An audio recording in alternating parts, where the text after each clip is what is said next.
Nicola McGeady and I'm joined by Blanche on bettingnews.boylesports.com. Well, we're here to preview the Australian Open. Now, we're into the second round at the moment as we speak, those games are on. So, odds are subject to change, but at the moment it's still the favourites at the top from the beginning. Tell me who's looking to go on and win it in the men's outright? Yeah, I suppose if you had a bet before the tournament on Roger Federer, you'd be a little bit worried. His form hasn't been top notch, but I think it'll take him a couple of rounds to actually get into top gear. He's into the third round now. He's still the 11-4 favourite, but I'd be worried if I backed Federer. Nadal, however, absolutely annihilated his first opponent in a little over an hour and a half. He's the 3-1 second favourite, and Andy Murray was quite impressive too in his opening match. It is very early, Nicola, at the moment, so we'll have to wait and see. Murray's in there at 9-2, but at the minute I would just be siding with Nadal.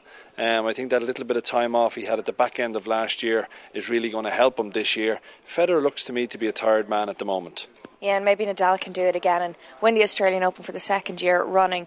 Now, let's talk about the Women's Open. Serena Williams still dominating the contest, but she's got a real, competition there with Kim Clijsters. Yeah, she certainly does. There's no doubt that Kim Clijsters has come into this competition and she really wants to win it. Her form is rock solid, but as is Serena Williams, you'd have to say. They're the joint favourites at the moment. They're both safely through.